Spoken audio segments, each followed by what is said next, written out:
I remember vividly, I was around 10 years old and I was sat at the head of our kitchen table in the family home. A family home, by the way, that was incredibly intense, very loud, very competitive. And I was tiny for my age, and I was by far the youngest of my siblings. And I remember as my little legs were dangling off that chair, feeling on a subconscious level, of course, that wow, if I'm going to be heard, if I'm going to be seen, if I'm going to be loved, I need to be somebody different. So I started performing.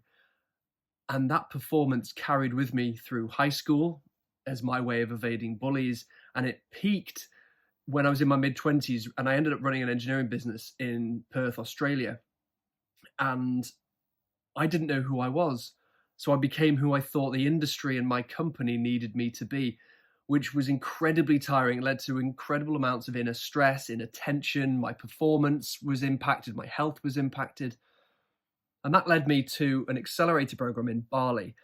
And I will never forget the moment where I shared with the room that I was just coming to terms with the fact that actually I was quite gregarious and outgoing.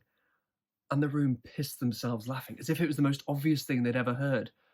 But it was new to me because I'd spent the last 5 years muting my personality and forgetting who I was. And it was in that moment I realized, wow, I need to create a business, not just to give me space and permission to be my full self, but to give that space and permission to others too, because surely I can't be the only one. And I know it's the work that I'm destined to do because I can't stop noticing when somebody is wearing a mask and when they're performing. And for the past 10 years, I've been helping high performers all around the world let go of that mask, stop performing, and be who they really want to be. Over the next 3 years, I'm going to continue to build the business and deepen my impact through even more influential one-to-one clients. But also my book, my talks, and my podcast interviews are going to reach tens of thousands of people all over the globe.